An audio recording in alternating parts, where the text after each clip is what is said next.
Bago nga tayo magsimula, isang malaking shoutout kay Sir Chodoro Alonso, kay Sir Jamie Amandar at gayon na rin kay Sir Belo Joko, kay Sir Ronald Berbosidad at gayon na rin kay Sir Edmond Cubal Supnet. At isang malaking shoutout din kay Birthday Boy. Nais ko na rin i-promote ang aking Pinoy Viral Sport YouTube channel membership. Maaari nga kayong mag-join at pag nga naging member kayo sa akin ay automatic kayo sa mga benefits at gayon na rin ay priority kayo sa mga shoutout. Usapan nga natin si Kai Sotto, lalong-lalo na yung naging performance niya sa FIBA Asia Cup Qualifiers first window kontra nga sa Hong Kong at gayon na rin sa Chinese Taipei. Marami nga mga haters at bashers ang nagsasabi na kaya lang naman daw dinomina ni Kai Sotto yung first window dahil maliliit lang daw yung mga nakalaban niya. Ngunit kung matatangkad daw yan ay paniguradong wala daw magagawa si Kai Sotto. Well, ayan nga ang sabi ng mga bashers, ngunit ibang-iba sa pananaw ng FIBA Asia Cup dahil ayon na rin mismo sa report ng FIBA Asia Cup, si Kai Sotto nga ang nag-number 1 sa top 10 prospect who shine in first window. Talaga nga namang nakaka-proud na si Kai Sotto.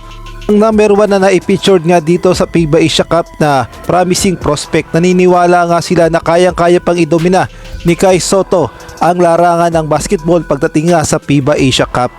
At kahit si Coach Tim Cone ay naniniwalang kayang-kayang idomina ni Kai Sotto ang Asia.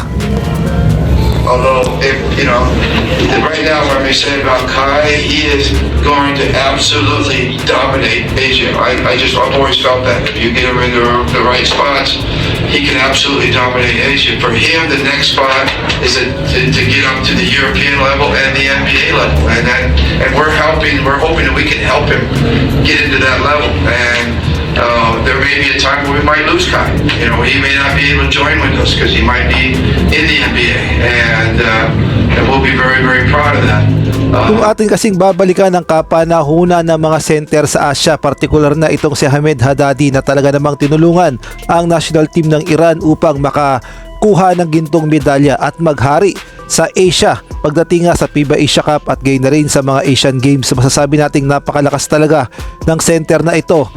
At bukod pa ron ay nakapaglaro nga itong si Ahmed Haddadi sa NBA na naglaro nga siya sa Phoenix Suns at gayon na rin sa Memphis Grizzlies. Masasabi natin talaga namang napakalakas talaga ng kapanahunan ni Ahmed Haddadi at siya nga ang naghahari noon sa Asia as center. Ngunit bago pa nga maghari ang Iran, meron munang Great Wall of China, walang iba kundi itong si Yao Ming na talaga namang superstar sa NBA at gayon na rin sa kanilang national team sa China ay malaking tulong itong si Yao Ming at masasabi natin siya talaga ang kauna-unahang hari ng sentro sa Asia at nagawa niya ngang tulungan ang China na makapasok sa Asian Games at gayon na rin sa mga FIBA Asia Cup at lalong-lalo na sa FIBA World Cup at ang pinakamataas sa lahat ang Olympics. Masasabi nating nag-iisa lang talaga itong si Yao Ming noon sa buong Asia at siya ang pinakamalakas na sentro at siya ang nag-iisang Great Wall of China.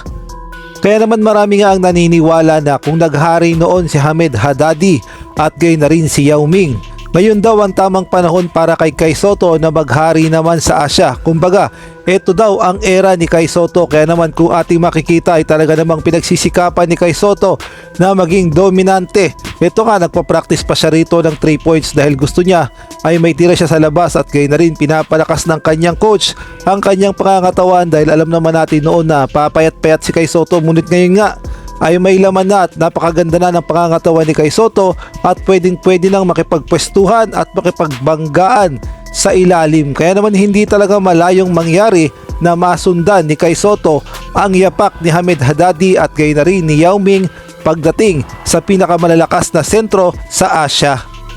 Marami man ang hindi naniniwala na kakayanin din ni Kai Sotto ang mga nagawa ni Yao Ming at gayon na rin ni Ahmed Haddadi. Ang masasabi ko lang ay nasa mabuting kamay na ngayon si Kai Sotto dahil under na siya kay Coach Tim Cone at alam ni Coach Tim Cone ang kanyang gagawin pagdating dito kay Kai Sotto. Kaya naman hindi talaga malabong mangyari yung sinabi ni Coach Tim Cone na si Kai Sotto ang magdo-dominate sa Asia balang araw. At sa ibang balita naman, alam naman natin itong Australia ang number 1 ngayon sa FIBA Asia Cup Power Ranking, samantalang ang Gilas Pilipinas naman ay number 4. At number 1 din itong Australia pagdating naman sa FIBA Asia Cup Tournament sa Asia Oceania. Sila nga ang naghahari at sila din ang kadalasang nagcha-champion. Ngunit alam nyo ba na tinalo ng Pilipinas ang Australia sa kakatapos lamang na FIBA Asia Cup dahil Nag-number 1 nga ang Pilipinas sa top performance samantalang nangulelat naman itong Australia at sila nga ay pumangalawa lamang sa Pilipinas, so ibig sabihin na mas maganda pa rin yung naipakitang performance ng Pilipinas at ito nga yung listahan ng FIBA Asia Cup sa team leaders. Dito nga sa website ng FIBA makikita natin na number 1 ang Pilipinas samantalang pangalawa ang Australia, pangatlo ang Lebanon, pang-apat ang New Zealand at pang-5 ang Korea. Samantalang pang-6 naman ang Iran, pang-7 ang Syria, pang-8 lang ang China, pang-9 ang Japan at pang-10 ang Jordan. Pang-11 naman ang Qatar, pang-12 ang Kazakhstan, pang-13 ang Thailand, pang-14 ang Bahrain, pang-15 ang Iraq. Pang-16 naman ang Guam, pang-17 ang Saudi Arabia, pang-18 ang UAE, pang-19 ang Chinese Taipei at pang-20 ang Palestine. At pang-21 naman ang Hong Kong, pang-22 ang Mongolia, pang-23 ang Indonesia at ang panghuli, number 24 ang India. Marami naman ang nagsasabi na kaya daw nag-number 1 sa top performers ang Gilas Pilipinas sa kakatapos lamang na FIBA Asia Cup first window dahil nga dito kay Coach Tim Cone at sa kanyang bagong sistemang ipinamamalakad sa Gilas Pilipinas. Ang sabi nga nila, ito na ang tinatawag na Tim Cone Effect dahil alam naman natin si Coach Tim Cone ang isa sa pinakamagaling na tactician ngayon sa PBA at yung mga tinuturo niya nga sa Barangay Ginebra ay ina-apply niya sa Gilas Pilipinas kaya naman ang labas ay napakaganda ng ball movement, chemistry at gayon na rin yung mga players ay gustong gusto siya kaya naman hindi malayong mangyari na ang Gilas Pilipinas balang araw ang mag-number 1 sa buong Asia.